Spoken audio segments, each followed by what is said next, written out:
ইয়াৰ আগৰ শ্ৰেণীত আমি ৰসৰ স্থায়ী ভাৱ আৰু নৱৰসৰ অন্যতম শৃংগাৰ ৰস আৰু হাস্যৰস সম্পৰ্কে আলোচনা কৰিলোঁ।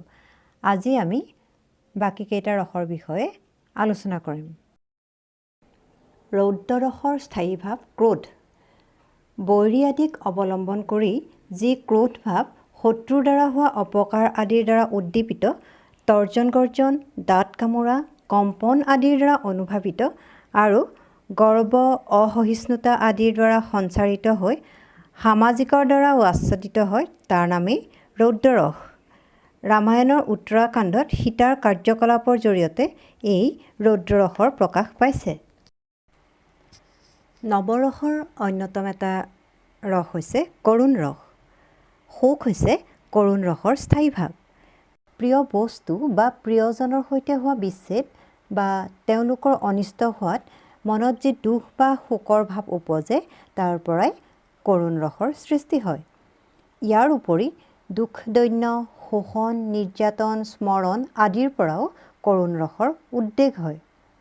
যেতিয়াই এই দুখ দৈন্য, শোষণ, নিৰ্যাতন বা প্ৰিয়জন বা প্ৰিয় বস্তুৰ সৈতে হোৱা বিচ্ছেদ আদি ভাৱসমূহক অৱলম্বন কৰি শোক নামৰ ভাৱটি সামাজিকৰ মনত সঞ্চাৰিত হৈ আচ্ছাদিত হয়, তাকেই কৰুণ ৰস বোলে। উদাহৰণস্বৰূপে হিতেশ্বৰ বৰবৰুৱাদেৱৰ তিৰোতাৰ আত্মদান নামৰ কাব্যখনত কৰুণ ৰসৰ সুন্দৰ প্ৰকাশ দেখিবলৈ পাওঁ।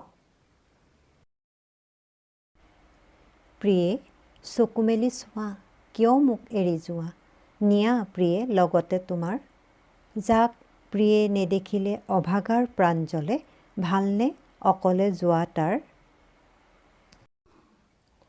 উৎসাহ হৈছে বীৰ ৰসৰ স্থায়ী ভাৱ। যুদ্ধ আদি কামত উৎসাহ আৰু পৰাক্ৰম বৰ্ণনা কৰা কথাক বীৰ ৰসযুক্ত কথা বোলে। প্ৰতিপক্ষ দানৰ পাত্ৰ, বিপদগ্ৰস্ত প্ৰাণী বা পুণ্যজনক কাৰ্য আদিক অৱলম্বন কৰি উৎসাহ নামৰ স্থায়ী ভাৱটিক অপকাৰ, গুণ, বিপন্ন অৱস্থা বা পুণ্য ফল আদিৰ দ্বাৰা উদ্দীপিত, প্ৰতিশোধ গ্ৰহণ, দান, বিপদৰ পৰা প্ৰতিকাৰ আদিৰ দ্বাৰা অনুভাৱিত, হাঁহি, চিন্তা, আবেগ আদিৰ দ্বাৰা সঞ্চাৰিত হৈ আচ্ছাদিত হ'লে তাক বীৰ ৰস বোলে। ৰামায়ণৰ লংকাকাণ্ডত এই বীৰ ৰসৰ উদাহৰণ পোৱা যায়। সেইটো হৈছে মেঘৰ গম্ভীৰে হাঁহিয়া বোলয়, ভাল ৰাম তই তালি, মই সিটো খৰ দূষণ নুহিকা, ত্ৰিশিৰা কবন্ধ বালি, বিৰাধ মাৰিছ ৰাক্ষস মাৰিয়া, বাঢ়িলা তেজ তোমাৰ, কুম্ভকৰ্ণ বীৰ আমাক জানাহা, ত্ৰৈলোক্যত চমৎকাৰ। ভয় ভাৱেই হৈছে ভয়ানক ৰসৰ স্থায়ী ভাৱ। ভীষণভাৱে ভয় লগা অৱস্থাত হেতা পৰা মুখ, মুচকচ যোৱা, কথা ক'ব নোৱাৰা অৱস্থা হোৱা, কঁপনি উঠা, ঘাম ওলোৱা আদি এইবোৰ ভয়ানক ৰসৰ লক্ষণ। ৰামায়ণৰ আদিকাণ্ডত বিশ্বামিত্ৰ ঋষিৰ কাৰ্যৰ দ্বাৰা ভয়ানক ৰসৰ সৃষ্টি কৰা হৈছে। জুগুপ্সা বা ঘৃণাস্থায়ী ভাৱৰ পৰা যি ৰসৰ সৃষ্টি হয়, সিয়ে হৈছে বিভৎস ৰস। জুগুপ্সা বা ঘিন ঘিন লগা ভাৱটিৰ পৰা নাক কচোৱা, চকু ঘূৰোৱা আদিৰে অনুভাৱিত আৰু গ্লানি আদিৰ দ্বাৰা সঞ্চাৰিত হৈ আস্বাদিত হ'লে তাক বিভৎস ৰস বোলে।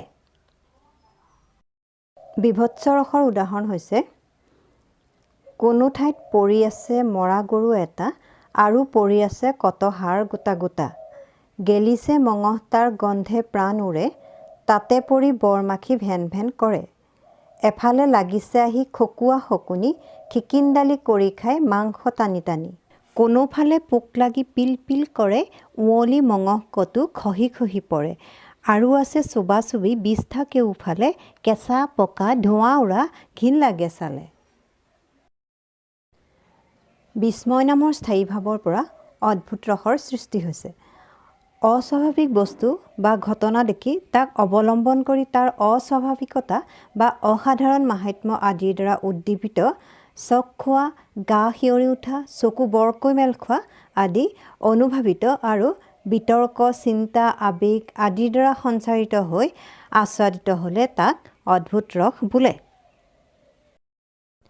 উদাহৰণস্বৰূপে, যশোদা দেখন্ত পাছে গৰ্ভতে জগত, দশো দিশ আকাশ নক্ষত্ৰ গ্ৰহ যত, চন্দ্ৰ সূৰ্য বায়ু বহ্নি পৰ্বত সাগৰ, সমস্ত পৃথিৱী আছে গৰ্ভৰ ভিতৰ, হেন দেখি যশোদাৰ তনুকম্পে ভয়ে, চক্ষু মুদি থাকিলন্ত পৰম বিস্ময়ে। শান্তৰসৰ স্থায়ী ভাৱ সম বা নিৰ্বেদ। বৰ্হি বিষয়ৰ প্ৰতি আসক্তি নথকাটোৱে হৈছে সম বা নিৰ্বেদ। অনিত্য বুলি জগতৰ বস্তুবোৰৰ অসাৰতা স্বীকাৰ কৰি তত্ত্বজ্ঞানজনক বৈৰাগ্য নামৰ ভাৱৰ জৰিয়তে সন্ন্যাস, ব্ৰত আদিৰ দ্বাৰা উদ্দীপিত হৈ ধৰ্ম, হৰ্ষ, মতি আদিৰ দ্বাৰা সঞ্চাৰিত হৈ আহ্লাদিত হ'লে তাক শান্তৰস বোলে।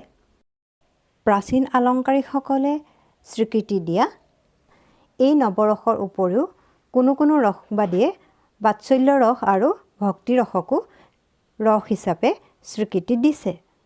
এনেদৰে আমি নৱৰস সম্পৰ্কে বিতংভাৱে আলোচনা কৰিলোঁ। ইয়াৰ পাছৰ শ্ৰেণীত আমি আন এটা পাঠ আলোচনা কৰিম।